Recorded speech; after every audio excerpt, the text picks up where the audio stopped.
안녕하세요. 안녕하세요.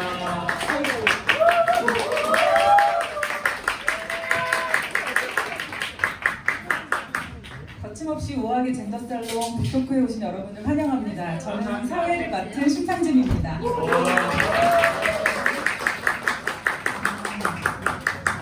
박신영 선생님 행사 전문 사회자로서 세 번의 행사를 치르다 보니 낯익은 얼굴도 있으세요.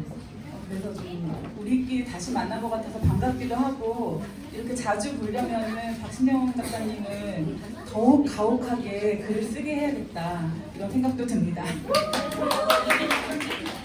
그러면 그 거침없이 우아하게 젠더살롱 책을 출간한 바틀비의 대표님과 주관님을 모셔서 잠깐 얘기를 들어볼 건데요. 조시원 대표님 먼저 모시겠습니다.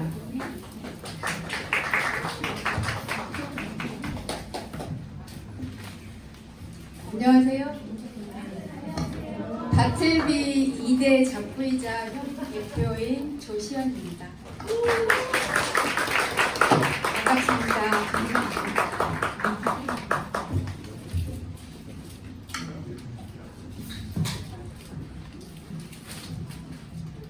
박신영 작가님이 이 책이 어떻게 나오게 되었는지 그 동기를 얘기해주면 된다고 하셨거든요. 근데 솔직히 이 원고가 칼럼으로 그냥 묻히기에는 너무 아깝더라고요. 그래서 제가 책으로 좀 만들어봤으면 좋겠다, 이렇게 일단 제안을 드렸고, 박신영 작가님 흔쾌히 수락을 해주셔서 책을 만들었는데, 솔직히 책 만들 때마다 가장 힘든 게 제목이랑 표지거든요. 근데 물론 뭐 원고는 박신영 작가님이 워낙 검증된 것처럼 잘 쓰시니까 그건 문제가 아닌데, 근데 제목을 한 수십 개 정도 제가 이렇게 후보로 만들어 놓고 길 가다가도 뭔가 이제 떠오르면 거기 서서 멘트하고 막 이런 식으로 해서, 근데 박신영 작가님이 워낙 돌직구 스타일이시잖아요. 그래서 거침없이라는 단어를 넣어야 되겠다. 그리고 또 워낙 또 우아하시잖아요. 그래서 우아하게를 또 넣어야 되겠다. 젠더살롱은 한국일보 그 칼럼 코너명인데 이걸 섞어서 이렇게 지었으면 좋겠다. 그래서 한국한 제목이고요. 아마 제목 지으면서 제 흰머리가 한 10개 정도는 되지 않았을까 생각하고요. 그 다음에 표지는 솔직히 제가 시안을 처음에 드렸는데 한 80% 정도가 1번을 선호하셨어요. 근데 제가 그거를 그냥 싸그리 무시하고 그 3번 이 컨셉으로 바꿔가지고 표지를 내는데, 그때 1번 찍어주신 분들한테는 정말 이 자리에 들어서 죄송하다는 말씀 드리고 싶습니다. 그리고 이 책이 박신영 작가님의 바틀비에서 4번째 책이거든요. 근데 올해 그 중반쯤 그 역사 이야기 시리즈 동아시아 편을 낼 예정이고요. 이어서 그 이야기 한국사, 그다음에 여성사를 출간할 생각이에요. 근데 신영 작가님이 공공연하게 바틀비 사옥을 지어주시겠다고 공포를 하셨잖아요. 그래서 책을 계속 낼 수밖에 없고요. 네, 사옥 지을 때까지 낼 예정이에요. 각오되신 거죠? 제 주위에서 보면 아직도 젠더나 페미니즘에 관한 이야기에 대해서 거부감을 많이 느끼거나, 그다음에 그 아무리 애쳐봤자 더디게 변화하니까 그 무력감을 느끼는 분들이 굉장히 많은 것 같아요. 그래서 이 책의 역할이 저는 중요하다고 생각하는데, 이 이야기가 많은 분들한테 스며들어서 그런 분들한테 이안이 되고 이야기 되었으면 좋겠다는 바람을 가져보거든요. 그렇다면 이 책이 많이 알려져서 읽혀야 되잖아요. 네, 여기 계신 여러분, 이 소문 많이 내주실 거죠? 네. 감사합니다.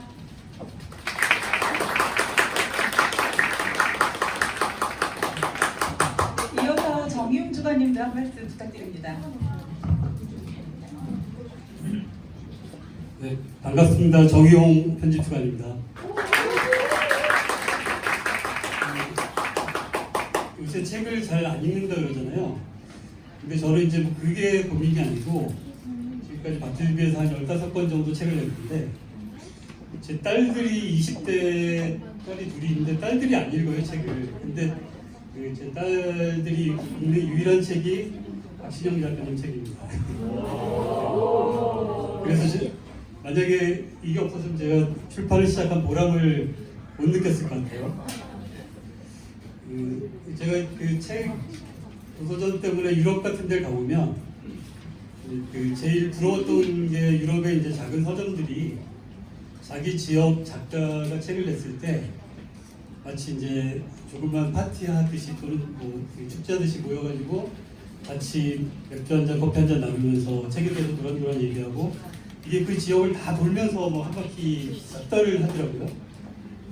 그렇다고 이제 한 서점에 뭐 몇십 명 모이는 것도 아니에요.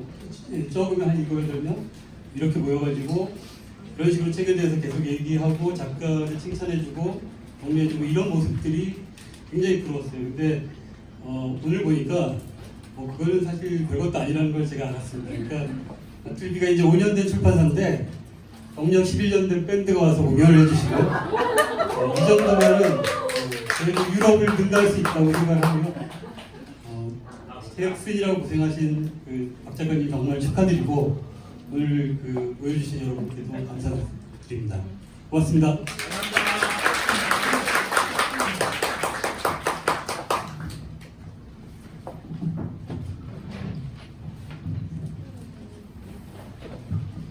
제가 원래는 밖에 잘 안 나서가지고 직접 뵌 분들은 많지 않은데 박신영 작가님 행사만 하고 있어요. 박신영 작가님이랑 이 행사 준비하려고 만난 다음에 그런 생각을 했어요. 여기 오시는 분들이 다 이야기가 온다는 생각이 들었어요. 이 많은 이야기들이 이야기를 하려고 하는 사람들은 고독하기 마련인데 여기 이렇게 우리가 다 같이 모여 있는 걸 보니까 용감하게 더 얘기를 할 수 있는 그런 자리가 될 것 같습니다. 우리 용감하게 이야기해 줄 수 있게 또 책을 쓰고 이런 자리를 마련해 준 소중한 박신영 작가님 모시겠습니다.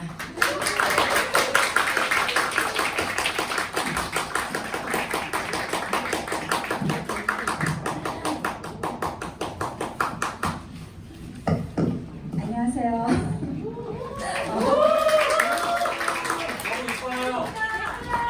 알고 있어요. 이렇게 와주셔서 정말 감사합니다, 여러분. 그리고 사실 그렇잖아요. 우리 몇 년 됐나요? 우리 지구는 불타오르고 나라는 망해가고 그저 사회는 우울하고 백내시의 시대인데 그 혼자 집에 있으면 너무 우울하고 세상이 변하지 않을 것 같잖아요. 그래서 이렇게 꼭 제 책을 축하받고 싶다기보다는 이렇게 많은 친구들과 만나서 얼굴을 보고 우리가 서로 연결되어 있다 이런 느낌을 받을 수 있는 그런 자리를 제가 만들고 싶었습니다. 정말 와주셔서 감사합니다.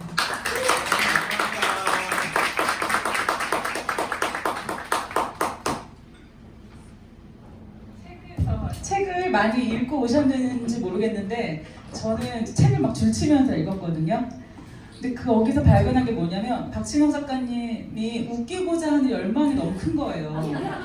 정말 그런데 막 밑줄 쳐가지고 이것만 문구를 뽑아서 뒤에 붙여도 되겠다 이런 생각을 하기도 했는데 여러분도 이미 읽으셨어도 다시 한번 보시면서 그 웃기고자 하는 열망의 구절들을 한번 찾아보시면 좋을 것 같습니다.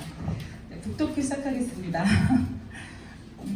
제가 칼럼이 연재되는 동안도 읽고 있었고 그리고 거기에 달리는 무수한 악플들도 보고 저희 또 막 참전하신 분들 있잖아요. 거기에 막 참전하가지고 어떤 시스터가 참전했지 막 이러면서 제가 또 이어서 막 참전하고 막 이런 이제 글들이었는데 제가 막 화제가 됐던 몇 개의 글 중에서 젓가락질을 할 줄 모르는 할머니에 대한 이야기가 생각이 나요.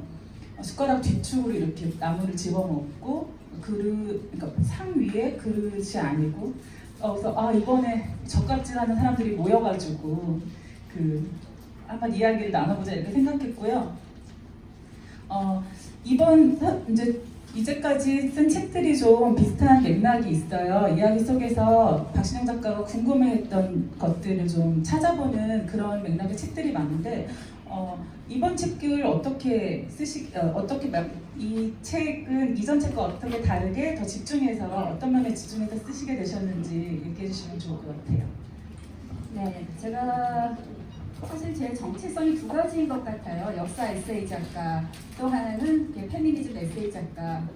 정체성이 그렇게 두 가지인 것 같은데 결국 제가 어떻게 세상을 보느냐 하는 얘기니까 마찬가지 한 가지 얘기라고 생각해요. 그러니까 이게 저희 대표작이죠. 이것도 그렇잖아요. 백마탄 왕자들은 왜 그렇게 떠돌아다닐까? 왜 그렇게? 그죠? 한두 명도 아니고. 그래서 파봤더니 여기에 중세 이렇고 먼저 역사가 있었다. 이런 식으로 글을 쓰고요. 고양이는 왜 장화를 신었을까? 이것도 파봤더니 무슨 근대 시대 총사라든가 이런 프랑스 문화랑 또 관계 있었고요. 이번 책도 마찬가지입니다. 저는 궁금합니다. 궁금하면 다른 사람들은 그냥 세상이 이렇지 하고 지나가는데 저는 그게 너무 못 견디겠는 거예요. 너무 화가 나고. 그래서 도대체 유래가 뭘까 하고 파보고 특히 엽떡이니까 역사적 근거를 파보고 이렇게 됐습니다. 결국 이번 책은 왜 이렇게 세상에 성차별이 만발할까? 21세기인데 도대체 저 조선시대 아재는 어디서 왔는가? 이런 게 너무 궁금하잖아요. 제가 무섭게 얘기했나요? 네. 그래서 세상이 왜 이런지 궁금해서 이번 책을 쓰게 됐습니다. 이 책을 보면서 박신영 작가님은 어떤 사람이라서 이런 저작을 하게 됐을까를 좀 생각해봤는데 질문을 하는 사람이라는 건 처음 생각했고 질문을 다르게 하는 사람이라는 생각이 들었어요. 그러니까 백마탄 왕자는 잘생겼을까? 이런 거거나 백마탄 왕자는 왜 내 주변에 오지 않는가? 이렇게 궁금할 수 있는데 백마탄 왕자는 왜 떠돌아다닐까? 이게 궁금한 사람. 브레멘 음악대는 왜 브레멘으로 갔을까? 이게 궁금한 사람이어서 이런 책들을 쓰게 되었다고 생각이 들었고요. 그리고 그냥 좀 알아보는 정도가 아니라 끝까지 추적해서 알아내서 그걸 정리해서 말해주는 사람. 이 선생님의 정체성이 아닐까 이런 생각이 들었습니다. 네, 그렇죠. 그래서 좀 불행하고 기구하게 사는 것 같아요. 사건을 많이 만나고 다른 분들은 그냥 지나가는 할배가 막 욕을 하면 별꼴이 하고 지나가잖아요. 전 쫓아가서 물어봐요. 왜 그렇게 말씀하셨나요? 그 이유가 뭔가요? 하고 저는 물어봐요. 살짝? 조용하게? 그러니까 제가 왜 참아야 할 수 있는 에피소드잖아요. 지나가는데 할아버지가 저를 보더니 뭘 봐? 이렇게 얼굴이 족같이 생겨가지고 이러는 거예요. 근데 저는 너무 궁금한 거예요. 왜 내 얼굴이 족같이 생겼을까? 그 말의 의미는 뭘까? 이 할아버지 도대체 나만큼 예쁠까? 모든 게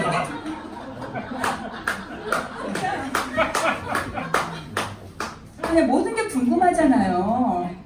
그래서 진지하게 또 이렇게 역사책도 찾아보고 근데 모든 거에 다 오리진이 있더라고요. 하여간 그러다 보니까 좀 사건 사고에 많이 휘말리고 경찰서도 많이 가고 좀 불행하게 살고 있는 것 같습니다. 근데 우리가 이런 이야기를 막 웃으면서 할 수 있게 되기까지 이 지나온 과정들에서는 사실은 웃기기만 하진 않잖아요.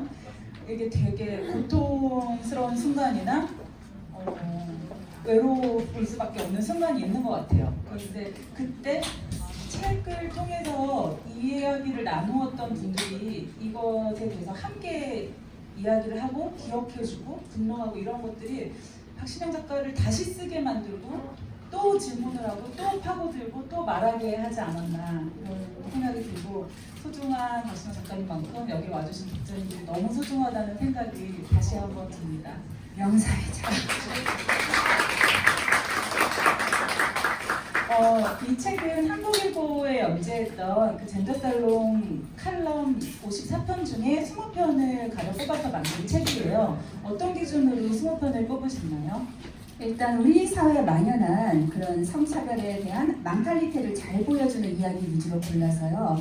처음부터 끝까지 쫙 읽다 보면은 얇은 책이지만 이론이 한편 돌아가게 그렇게 구성을 했습니다. 아, 네, 망탈리테에 대해서 좀 설명을 해주셔야 될 것 같아요. 망탈리테는 오랜 기간에 걸쳐 형성된 집단적인 사고 방식을 얘기하는데요. 르시엥 페브르라는 프랑스의 역사학자가 16세기의 무신앙 문제라는 책에서 처음 시작해서 지금까지 오고 있는데요. 한마디로 어떤 사람들의 사고 방식 같은 겁니다. 왜 우리 인간은 솔직히 부모보다 시대의 영향을 더 많이 받잖아요. 그러니까 그 시대를 지배하는 사고 방식, 여기에 대해서 저는 굉장히 궁금해서 이왕이면 옛날 이야기라든가 속담이라든가 역사적인 예 이런 것과 같이 이 책에 풀어 담았습니다. 네, 뭐 책을 읽어보시면 아시겠지만 저희가 만나게 되는 질문들이 있어요. 남자가 결혼할 때 집을 해오는 거 역차별 아니야? 뭐 이런 거라든가 말 앞에 보시면 여러 질문들이 있는데 뭐 그런 질문들에 대해서 약간 그런가? 이렇게 생각이 들 때 이걸 또 이제 파고 들어가는 거죠. 여기서 어떤 그런 재산 분배 문제가 있고 이런 상속의 역사가 깔려 있는 얘기였죠, 그게. 네네. 그래서 이 고대로부터 이어져온 생각이 어떻게 지금의 우리를 지배하고 있는지 그런 것들을 볼 수 있게 되고 선생님 책을 읽으면서 저는 이제 이 망탈리테라는 개념을 접하고 알게 되면서 어떤 면에서는 이해 안 됐던 사람들이 이제 보이기는 하는 것 같아요. 아, 네. 왜 그렇게 생각하는구나. 이런 의미에서 또 오히려 막 의견을 강구하게 만든다기보다는 이해의 폭을 넓혀주는 책이라는 생각이 들었습니다. 맞아요. 이해해서 구조를 보게 되면요, 여러분 생각보다 훨씬 자유로워져요. 네. 개개인을 미워하지 않을 수 있게 되거든요. 아, 네. 그 구조와 개인을 분리해서 보는 게 저는 굉장히 어려웠었는데 그 부분에서 좀 선생님 책에 영향을 많이 받은 것 같아요. 개인으로 집중하지 않을 수 있으면서 그 감정에서 좀 자유로워지는 부분이 있더라고요.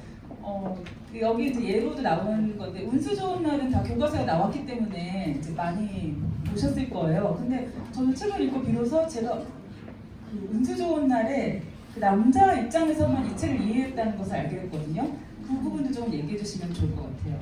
그렇죠. 운수 좋은 날 같은 경우에는 그것이 그러니까 3인칭 작가 관찰자 시점이거든요. 김첨지는 하고 나오지 1인칭으로 나는 하고 나오진 않아요. 그런데도 그걸 배우고 있으면은 그걸 배우는 것이 김첨지의 1인칭 입장에서 배우게 됩니다. 그렇잖아요. 아내가 아파 죽어가는데 돈을 벌었으면 집에 얼른 약을 사고 가야 되는데 자기 먼저 설렁 먹고 설렁탕 한 그릇 테이크아웃 해가고. 그런데 우리는 배웠죠. 주관식 문제. 김첨지가 사실은 겉으로는 무뚝뚝하지만 아내를 패지만 속으로는 아내를 사랑한다. 신들의 스타일. 이것을 보여주는 하나 고르시오? 설렁탕 땡? 뭐죠? 맞습니다. 이렇게 배웠단 말이에요. 장난이에요. 네. 맞히는 거 좋아하는데. 저도 이거를 이제 어린이 책에서 만화로 만들어야 돼가지고 진짜 오랜만에 다시 봤었는데 너무 때리는 거예요. 너무 때리고 돈을 벌고 그랬으면 이제 자기 혼자 막 먹고 이제 들어가고 늦고 이러는 과정에서 저는 너무 자연스럽게 김첨지 입장에서 불행을 피하고 싶었던 그 마음을 이해하고 있더라고요. 그렇게 맞고 기다리고 아픈데 치료 못 받는 입장이 아니라 이것도 되게 오래된 교육의 그런 그런 식으로 이렇게 성차별이라는 것이 어떤 법적인 제도적인 게 있는 게 아니라 이렇게 일상에서 이야기를 통해서 사람들 은은하게 세뇌시켜요. 그래서 우리가 정말 저도 굉장히 조심하거든요. 어떤 사람이 이상한 얘기를 해. 그럴 때 야 너는 성차별주의자 이렇게 얘기하지 않아요. 그 부분의 이야기에 이런 기능이 있으니까 이거 좀 같이 생각해보자. 이렇게 가야 된다고 생각해요. 네, 그 선생님 어떤 말씀이나 이제 글에서 너무 강하고 단호하다 이런 느낌을 느끼시는 분들이 많이 있을 거예요. 저도 사실은 독서모임하면서 만나뵙게 됐는데 어떤 말씀하실 때 너무 또렷한 단어들이 되게 힘든 거예요. 그러니까 말하자면 우리가 재산 같은 거죠. 이렇게 얘기하시다가 이를테면 노예? 막 이렇게 얘기하셔서 아니 내가 그 정도는 아니지 않나? 이렇게 좀 반발이 들었었어요. 무서운 단어라기보다는 이게 또렷한 단어를 그러니까 한 번도 써보거나 들어본 적 없는 또렷한 단어를 쓰는 바람에 내가 너무 이게 무서웠구나. 그리고 이게 역사적인 근거가 있구나 생각하니까 선생님이 좀 무섭게 말한다기보다는 정확하게 말한다 이런 생각을 하게 됐죠. 그러니까 그게 무슨 말이냐면요. 그러니까 제가 이제 역사를 이렇게 보잖아요. 그래서 이 가부장제 역사 3,800년 됐죠. 근거로는 이제 함무라비 시대 그때부터 올라갔는데, 그러니까 고대 시대 때 여성의 위치가 어땠냐면요. 노예와 자유인의 중간적인 위치, 그리고 인간과 가축의 중간 정도 위치, 이런 위치에 있었거든요. 이게 거다 러너의 가부장제의 창조에 나옵니다. 근데 저는 그거를 30대 읽었는데 그거 읽고 너무 눈앞에 확 튀면서 너무 자유로워졌어요. 아, 이런 거였구나. 가령 제가 어릴 적에 뭐 1등을 하고 상장을 받아오고 하면 우리 엄마가 너는 머리 나쁜 애인데 컨닝했니? 이렇게 말씀하세요. 그리고 너는 오빠보다 머리가 나쁜 애다. 자꾸 그렇게 하고 칭찬을 안 해주셨거든요. 그리고 아빠는 제가 고등학교 갈 때 인문계 가지 말고 여상 가서 돈 벌어오라 이렇게 말씀하셨고, 그래서 너무 이해가 안 되는 거예요. 왜냐면은 사회 시간에 배울 때는 대한민국은 민주공화국이고 인간은 성별을 떠나 평등하고 쫙 있잖아요. 그리고 나는 항상 부모를 사랑해야 되는데 이해할 수 없잖아요. 그래서 그걸 가지고 굉장히 오랫동안 괴로워했는데, 딱 제가 무섭게 노예예요. 가축이에요. 이게 무섭다 그러지만 이걸 알면 자유로워진 게 뭐냐면은 그랬었구나. 그래서 우리 부모가 그러니까 소처럼 가축, 소를 키워서 우리 아들 대학 보낼 때 대학 비밀표를 벌게 하려고 그랬는데 이놈의 소가 지가 대학 다니던데. 그럼 얼마나 짜증이 났겠어요. 무서운가요? 제가 이렇게 얘기하는 거? 이게 웃긴 포인트인데. 그러니까 오히려 저는 그걸 알기가 굉장히 자유롭더라고요. 내가 부모를 미워하니까 내가 나쁜 딸이야 이런 것도 아니고, 우리 부모가 차별하는 나쁜 부모야 이것도 아니고, 이게 우리 부모의 시대의 한계구나. 이게 가부장제 3,800년 역사 중에 이런 케이스 중에 하나이고, 그렇다면 나는 여기에서 내 시대를 끝내고, 그때 제가 여중생 여고생일 때 나는 거기서 작가가 되면은 이러이러한 얘기를 해서 내 후배 여성들한테 꽃길을 만들어 주리라, 이런 생각을 하니까 너무 자유로운 거예요. 그래서 너무 그렇게 제가 직설적으로 얘기한다고 무서워하지 않으셨으면 좋겠어요.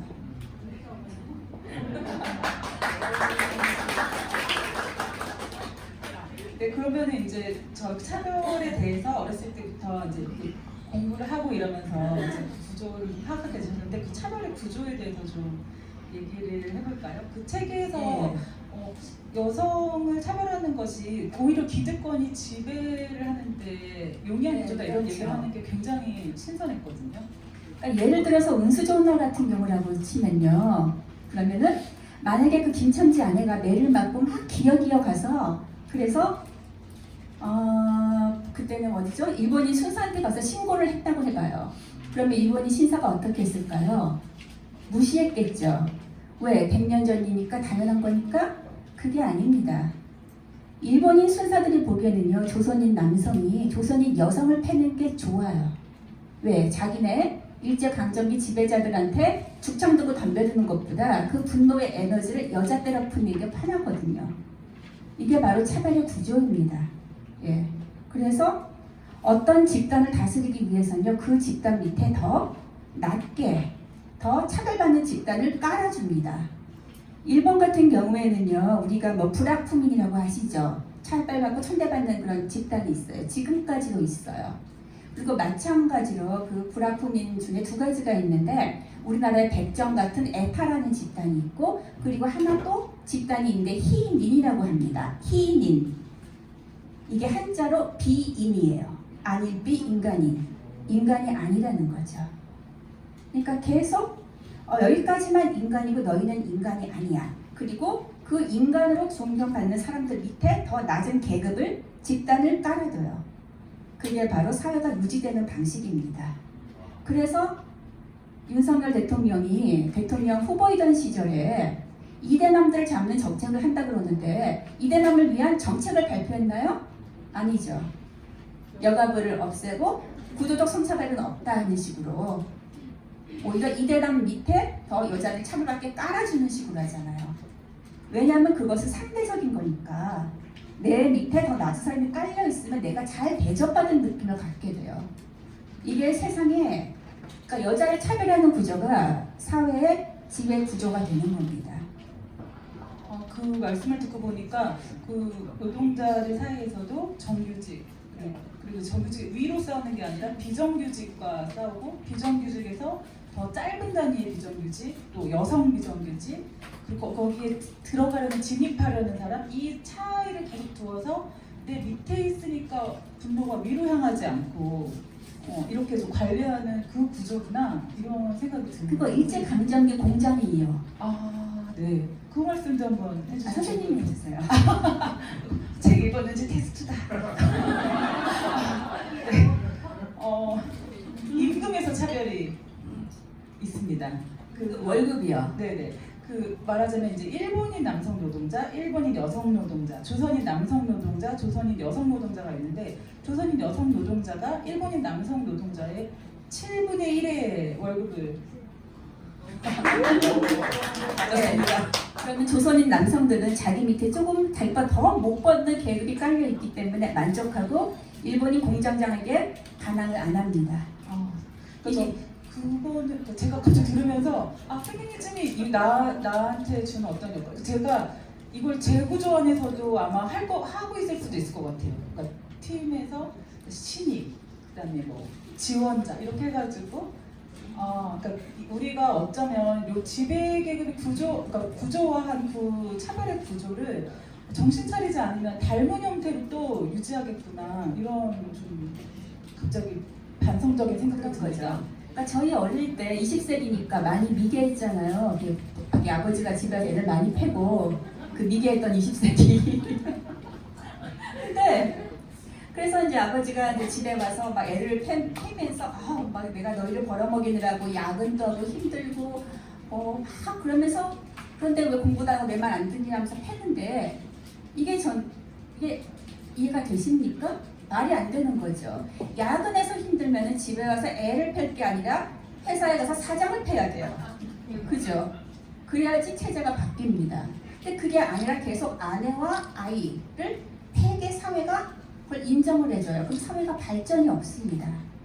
그러니까 그러니까 제가 굉장히 가슴 아픈 게 한국일보 칼럼 같은 거 연재해서 댓글 앞을 확 가리면서 진지한 댓글도 있거든요. 야, 박 작가야, 너 그러면 안 된다. 이렇게 남녀 갈등을 조장하면 기득권자들만 유리하게 된다.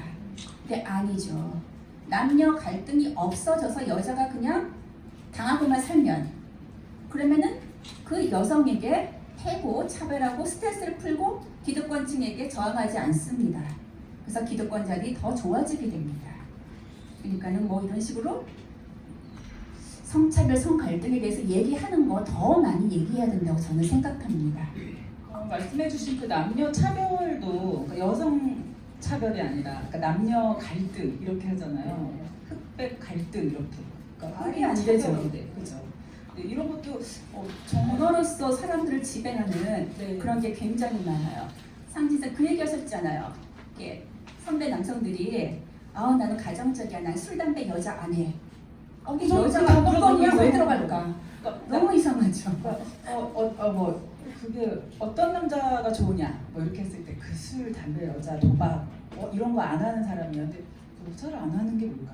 술, 담배, 부적절한 성관계 이렇게 얘기하지 않고 여자로 되더라고요. 술, 담배, 여자. 이거 단어가 좀 이상하다고 생각했는데 지금도 TV에서도 쓰고 있는 단어예요. 이게 익숙해지면 안 보이는구나.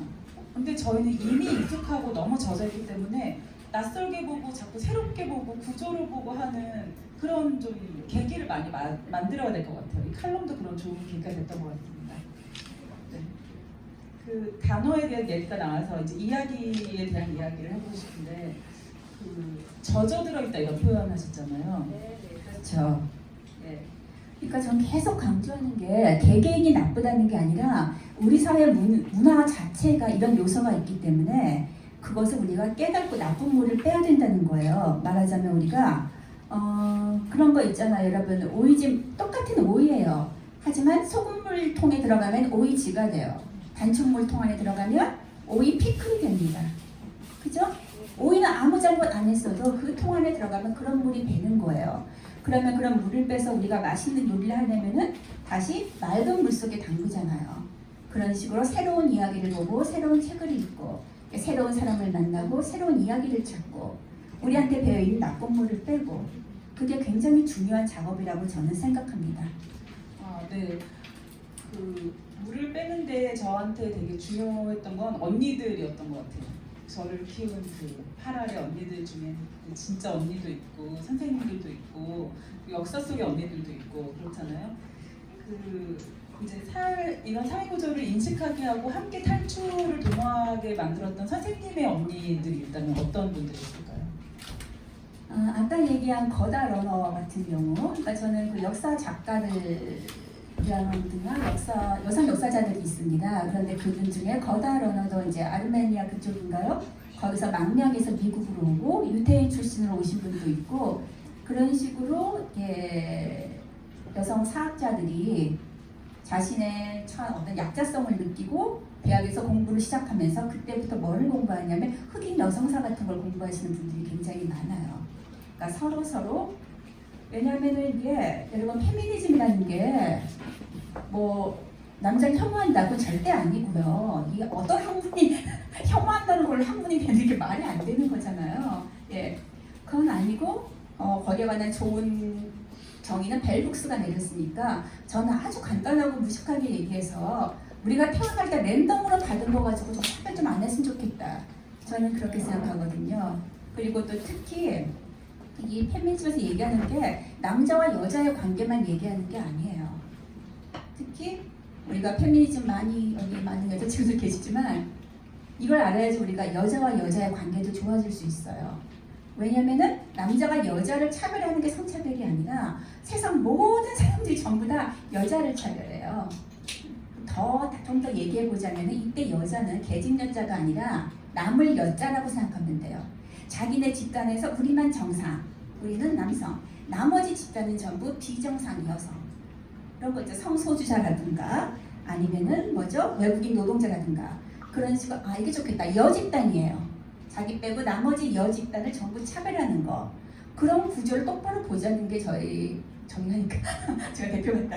저희 페미니즘 공부하는 글 쓰는 여자들이 하는 그런 작업이거든요. 만약에 그런 오해를 가지신 분들이 평소에 있었다면은 오늘 좀 많이 풀고 가셨으면 좋겠어요. 결국 모든 관계, 인간과 인간의 관계를 좋게 하는 거.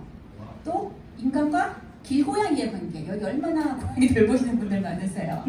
또 인간과 자연의 관계. 이런 모든 관계를 보고 돌보고 아무도 소외되지 않게 동등하게 교감을 하고 친구가 되고 저는 그런 걸 해야 된다고 생각하고 있습니다.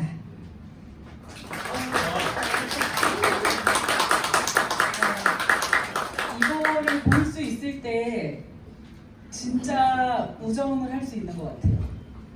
정말 진짜 우정을 하고 싶은데 이 구조를 모르는 상태에서 젖은 상태로는 상대를 똑바로 보고 진짜로 나를 보여주고 진짜로 그 사람을 알고 정말로 차별 없이 대하는 것이 어렵잖아요.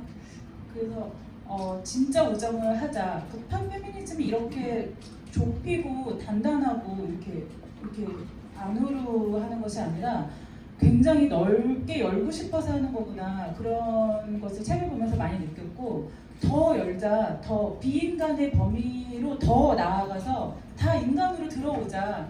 흑인도 비인간이었고 모세아니아인도 비인간이었고 장애인도 비인간이었고 하는데 다 인간하자 이런 것으로 받아들여졌고 그게 좀 되게 벅차고 좋더라고요. 그래서 여기 이렇게 우정을 모으는 자리이기도 하고 그렇죠. 선생님한테 이런 우정을 좀 드리고 싶기도 했어요. 왜냐면 이런 책을 쓰고 칼럼을 쓰는 와중에 그 기간이 저는 좀 고독하고 용감했다 이런 생각이 들거든요. 그래서 같이 용감하면 좀 덜 고독하고 우리도 새 이야기를 얻을 수 있겠다 이렇게 생각했습니다. 너무 감동적이었어요. 팬심을 감추지 못하고 자꾸 고백을 하게 됩니다. 팬심이 또 막 들어와 있어요. 독자 질문이 있는데 질문하라고 했는데 이런 거 주십니다. 우유빛깔 박신영, 김현정님. 그분의 안목을 존경합니다. 네, 사랑해요 오이승님.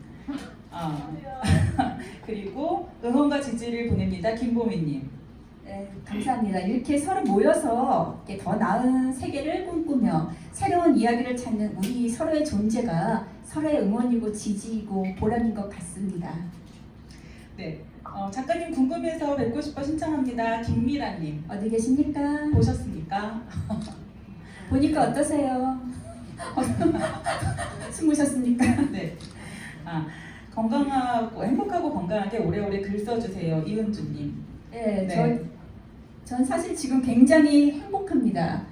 제가 이렇게 직업이 읽고 쓰는 업에 있다 보니까 이제 집에서 이제 혼자 이렇게 음침하게 이렇게 혼자 읽고 쓰고 가봤자 도서관이나 가고 그렇게 샀는데 이렇게 많은 친구들 만나서 하니까 정말 오늘 너무 행복하고요.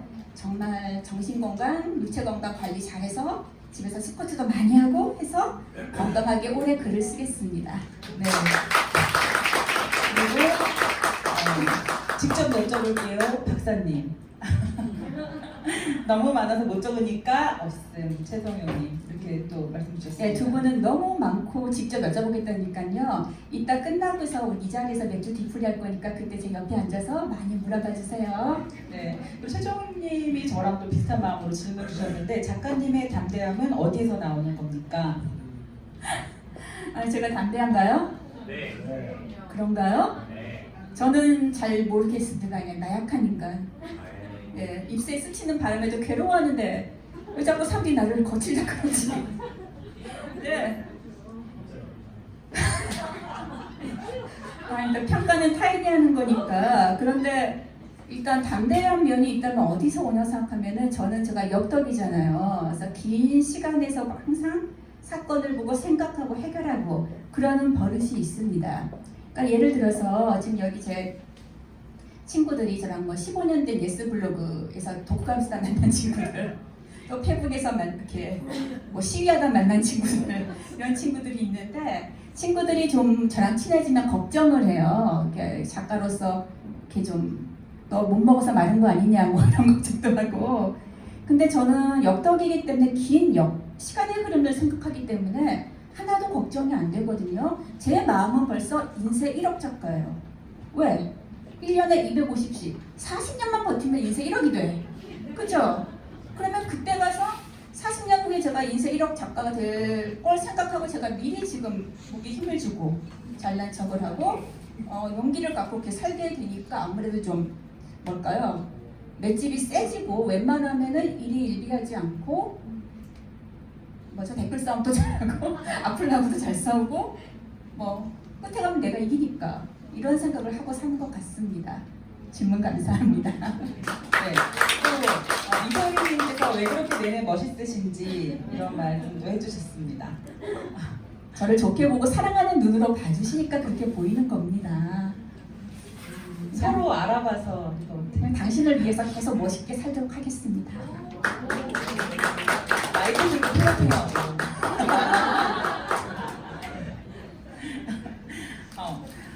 토픽 주제를 정하는 기준이 있나요? 조수연님 물어보셨어요. 네, 그러니까 백만화 고양이 같은 역사를 다루는 책이라면요. 일단 통설식으로 시간 순서대로 전체 유럽사가 한 바퀴 돌아가게 그렇게 짜놓고요. 거기다가 그 시대의 특징을 보여주는 이야기를 제가 찾아서 집어넣습니다. 아까처럼 중세 봉건제다 그러면은 장화시는 고양이 넣고 중세 유럽의 길드, 함부르크 한자 동맹을 써야지 하면은 브레멘 음악대 집어넣고 이런 식으로 제가 쓰고 싶은 역사적인 곳의 토픽에 관해서 이야기를 찾고 세부 소재를 찾아서 그렇게 집어넣고 있습니다. 이번 젠더 살롱 같은 경우는 성차별의 망탈리티를 보여주는 거기 때문에 사람들한테 가장 오해를 많이 사는 그런 얘기, 암탉이 울면 어쩌고라든가 아니면은 저의 경우처럼 기집애가 공부 잘하면은 오빠 앞길 막는다든가 그런 식으로 여러 가지 이상한 통념, 차별에 관한 이야기를 골라내서 그게 근거가 없다는 것을 밝히는데 그런데 주력을 했습니다. 네. 역사 공부를 어떻게 하시는지 자료 수집 정리법 궁금하다고 김선아님 물어보셨습니다. 이거는 굉장히 무식한 얘기인데요. 도서관에 가서요. 제가 이번에 다음에 동아시아 편을 씁니다. 그럼 중국사, 일본사 가서 그 서가 앞에 가서 그냥 그 서가 책꽂이 통째로 다 읽어요. 아주 간단하고 무식합니다.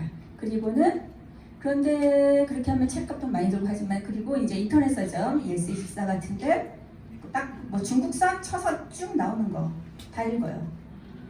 그 중에 교과서 같이 볼 거, 줄치고 오래오래 볼 거는 이제 사서 구입해서 계속 쌓아두고 읽고 왜 그렇게 보십니까? 봐서 좀 이거는 좀 내용이 별로다 싶은 건 아니기 때문에 그러니까 한 책장에 있는 거 다 읽어봤자 200권밖에 안 돼요. 여러분 긴 역사, 담대함, 우리는 시간의 주인. 200권 읽어봤자 150일? 별거 아닙니다. 예. 누군가 저한테 책 읽는 변태라고 그랬는데 여러분들 표정 보니까 너무 이해가 되네요. 별거 아니에요. 읽으면 됩니다. 예. 네. 또 다음은 승소한 이야기 꼭 들려주시고 민사로 선배도 두둑히 받으시길 기원할게요. 허지영님이 말씀하셨습니다. 그러니까 이게 지금 아는 친한 분들은 좀 알아서 하는 것 같은데요. 제가 3년째 악플러하고 지금 법정 싸움을 하고 있거든요. 그러니까 그자가 저한테 악플을 30여 개를 정성스럽게 달았어요. 굉장히 정성스러워요. 곳곳에 다 도와드리면 로그인을 하고 새로 예스블로그에 가입하고 막 하면서 달았는데 그래서 그걸 이제 제가 뭐 도전을 했으니 응전을 해야겠잖아요. 토인비 선생님이 말씀하셨으니까.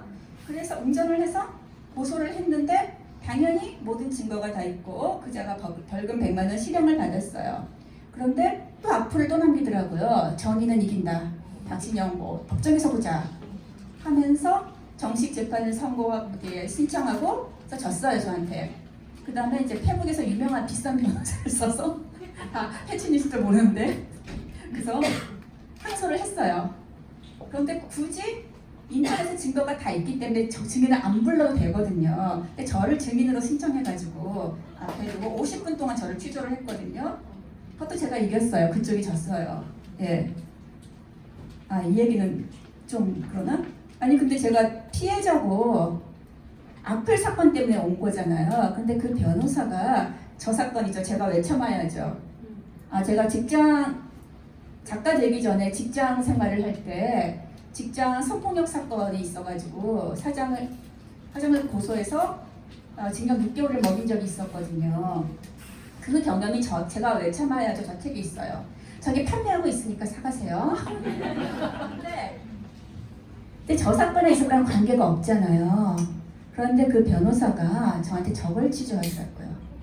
이거 이러했던 거 기억나냐? 그래서 기억이 안 나는데요. 그랬더니 왜 기억이 안 나느냐? 성폭력 피해자들은 몇십 년이 지나도 기억이 난다고 하는데 너는 왜 기억 못하냐? 하면서 악플러 사건에 제가 피해자로 왔는데 제가 옛날 겪은 저 사건을 가지고 저를 공격하더라고요. 아무튼 그래서 일단은 그분 페북에 가서 이분 참 멀쩡하신 분이 왜 그럴까 하고 개인적으로 미워하지 않고 그냥 오이지셨구나. 소금물에 오래 계셨구나 생각을 합니다. 오이지. 예, 오이지. 그래서 아무튼 그래서 그 악플러가 그 항소심도 이겼는데 또 상고를 했어요. 그래서 지금 대법원에 가 있습니다. 그리고 그 사이에 저를 이제 보복고소, 역고소를 2번을 했는데 하나가 바로 어제 무혐의로 끝나서 어제 너무 기뻤고요. 근데 이 얘기가 왜 하죠? 그래서 승소한 얘기 들려달라고 하셨죠. 아직 완벽히 승소는 안 하는 거고요. 최종 이제 대법원까지 가서 그게 끝나야 되기 때문에 그렇게 하려고 하지만 저는 이 민사범에 제가 그동안 계속 이겨온 데이터가 있기 때문에 제가 배상금을 많이 받을 겁니다 아마. 근데 저는 그렇게 안 하려고요. 저는 개인을 미워하지 하지 말자 이 주의이기 때문에. 그리고 그자랑 민사를 시작하면 민사는 형사보다 오래 걸려요. 5년 정도 가야 되는데 그러면 그자를 상대하느라 내 아름다운 꽃다운 50대가 날아가 버려요. 그죠? 작가로서 저는 한창인 나이가 50대, 60대라고 생각해요. 그럼 그자 상대에서 1,000만 원 벌자고 내 빛나는 작가의 시대를 날려버린다. 이러고 싶진 않거든요. 그자는 놔두면 알아서 스스로 자멸할 겁니다. 왜냐하면 맨 처음에 악플을 안 달면 좋았겠지만 악플 달고 제가 고소했을 때 바로 저한테 사과하면은 제가 고소 취소해주면 끝나거든요. 그런데 계속 정의는 이긴다, 박신영 만나자 하면서 계속 앞으로 더 달았거든요. 그러니까 뭐라 그럴까면 제가 또 역사 작가니까 아 역사가 이렇구나. 본인의 선택이 이런 역사를 만들어서 본인의 운명을 만드는구나. 그런 걸 뼈저리게 배웠어요. 그러면 또 이제 박신영 작가님의 응전이 또 다른 역사를 만들 거라고 생각합니다. 네.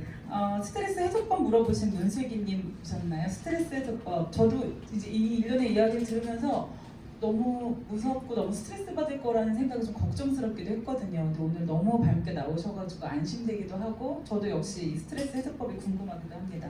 근데 제가 스트레스 받으면 어디로 가는지 다들 아시지 않아요? 네, 절에 템플스테이 하러 갑니다. 그래서 나는 죽고 싶다 하면서 절에 갔더니 웬 맥주회사 대표님을 만나서 맥주 협찬을 받아오고 그래서 난 못 죽겠구나 이런 생각을 합니다. 그렇게 템플스테이 하러 가는 게 하나 스트레스 푸는 거고요. 또 하나는 이렇게 이벤트 만드는 거예요.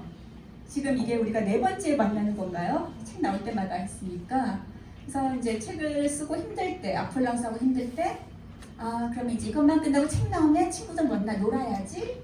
막 이번에도 뭐 우리 누구니 모시면 좋겠다 막 하면서 그런 걸 막 미리 행복해하는 거죠. 제가 미리 그 현장에 가 있어요. 저 이 무대 한 100번 썼어요. 그러면서 미리 행복해하면서 스트레스를 풀고 삽니다. 이 자리에 100번 섰다는 말씀이 좀 많이 남습니다. 사회자는 100번 다 성지시죠. 저예요? 여러분 상집쌤이 저희 출판사 에디터님이 아니세요. 다른 출판사 부장님이신데 여기 와서 야근하고 계신 거예요. 저희 사장님은 모르세요. 저 사회 보는 거 힘들어서 저희 책은 북독화 안 하거든요. 네. 다정하시죠, 그죠? 아까 이제 처음에 시작할 때 우리 이야기들이 만나서라고 했는데 그 한 분 한 분이 가진 이야기와 경험이 어떨까? 이 이야기는 우리가 어디서 만날 수 있을까?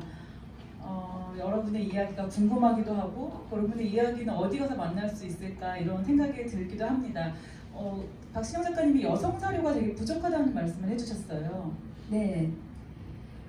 그러니까 뭐 여자 위인도 없고 위인 전 여자도 없고 뭐 이런 얘기도 많이 하는데 근본적으로 글을 쓰려고 해도 사료가 너무 부족합니다. 기록된 게 없어요. 왜냐하면은 엘리트 남성들이 역사를 기록하는데 여자의 역사는 대단한 게 아니기 때문에 그러니까 예를 들어 행주 대첩만 해도 그때 여자들이 얼마나 활약했어요. 그거 정식 역사에 기록 안 돼 있는 거 아세요? 설화에만 있습니다. 그러면은 그 임진왜란 때 여자들은 역사에 어떻게 기록됐을까요? 연료로만 기록돼 있습니다. 역사에 기록되더라도 남자한테 훌륭한 일을 한 사람만 기록돼 있는 거죠. 그러니까 이런 식으로 기록 자체가 없는 것도 있지만 또 하나 무서운 게 뭐냐면요. 여성들이 글을 읽고 해도 기록을 안 하고 자기 기록을 죽기 전에 다 불태웁니다. 우리 스스로 너무 공격을 받았기 때문에 자기 역사를 세상에 남기는 것을 굉장히 두려워하는 거죠. 그래서 이 자리에 지금 제가 뭐 정체는 숨겨드리겠지만 여성 작가 친구분들이 지금 몇 분 많이 군데군데 숨어 계시거든요. 그래서 그분들한테도 부탁드리고 싶어요. 우리 그렇잖아. 글 쓰면은 여성 작가는 자기의 사적 경험을 팔아먹어. 그리고 어떤 작가가 남자 작가가 저한테 그랬죠. 박신영 작가는 작은 역사를 써. 나는 큰 역사를 쓰는데 남의 잔치에 와서 그런 말을 하고 간 사람도 있었고요. 그래서 이런 말들은 우리가 움츠러드는데 그러지 말고 여기 계신 모든 뭐 페북에도 글 쓰고 다들 하시잖아요. 이런 글 쓰는 여자들이 너무 두려워하지 말고 자기 얘기를 계속 써서 기록을 세상에 많이 남겼으면 좋겠어요. 그러면 후대 여성들이 우리의 기록을 역사로 삼아서 그것을 딛고 또 다른 시대를 열 수 있으니까 말입니다. 네.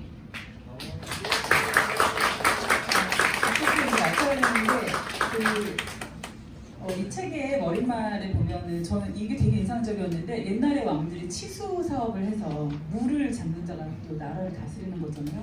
동시에 또 이야기도 그렇게 이야기를 누가 지배해서 사람들의 생각이 어느 쪽으로 기울어지게 만드느냐 이게 되게 중요하다고 하더라고요. 그래서 이걸 치수 사업에 비유하시다니 이런 생각이 들었고 더 많이 이야기해야 되겠다 이런 생각이 들었어요. 손을 들고 말하는 사람이 되겠다. 말을 하자.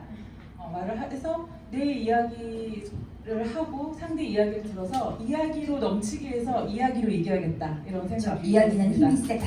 네, 이야기는 힘이 셉니다. 그래서 아마 제가 이 책에서 이런 글 써주셨어요. 내가 앞서 길을 내준 선배 여성들 덕을 보았듯 나 역시 그런 언니가 되고 싶다.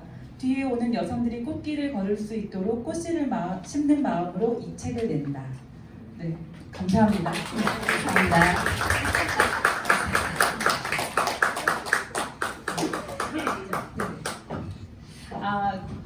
맥주 받으셨죠? 네, 맥주 너무 무거워가지고 아마 드시고 가셔야 될 거예요. 이걸 들고 겨울에 가기는 좀 힘들잖아요. 맥주를 협찬해주신 잠시만요. 저 이제 이렇게 봐요. 저 3년 전에 이렇게 봤었는데. 네. 불패스 엔젤민 코리아 마케팅팀 대리님께서 맥주 홍보 말씀 해주셨습니다.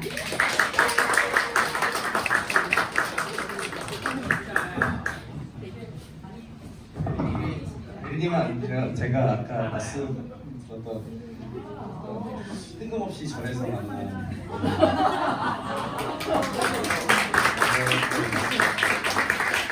깜깜해 걸려가지고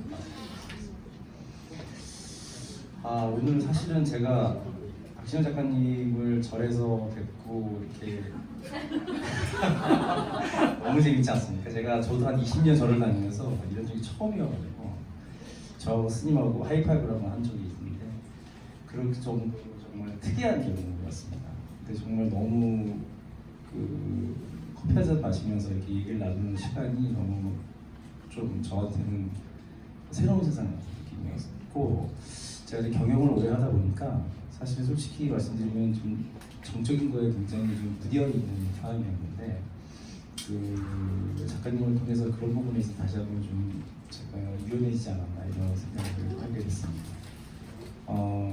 가끔씩 이제 저희 일산 사무실에서 작가님 계신 곳까지 거리가 멀지 않아서 제가 이제 우리은행 시험 저희 이제 역전주 지점이 저희 주거리에 있는데 가까우시잖아요. 그래서 몇 번 차를 마셨는데 지금 얘기 들어보니까 제가 좀 자세가 건방졌던 것 같습니다. 겸손하게 앞으로 만나봐야 될 것 같은 오늘 좀 생각이 들었고요. 오늘 제가 저희 맥주 소개니까 뭐 제가 다른 얘기는 안 하고요. 맥주 명품 브랜드로 대상 탄 상품입니다. 오늘 우리 박정 작가님께서 명품 작가님이라는 걸 제가 오늘 한 30-40분 정도 말씀하시는 거 들으면서 다시 한번 확인한 자리였던 것 같고 여기 계신 분들 버릴 수 없는 분들 많이 계시라고 얘기 들었는데 명품 팬들이신 것 같고 명품 브랜드 볼파스 에젤까지 같이 겹쳐서 아름다운 밤인 것 같습니다. 정말 너무 반가웠고요. 늦은 시간이지만 하여튼 다시 한번 새해 복 많이 받으시고 항상 행복하고 건강하시고 사랑 많이 나누는 2024년이 되셨으면 좋겠습니다. 그리고 박진아 작가님 앞으로 더 좋은 작품 많이 집필하시면서 저희 기대에 충족해 주셨으면 좋겠습니다. 네, 감사합니다.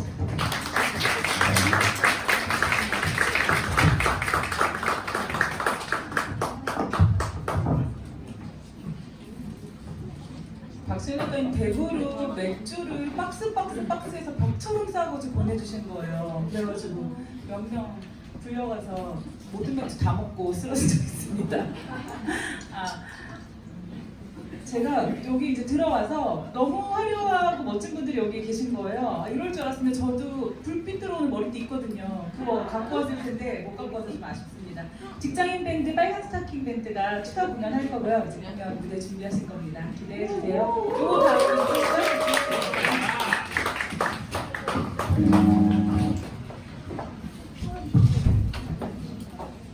야광까지 더 있습니다. 양손이 하셔도 돼요. 가져다 줄까?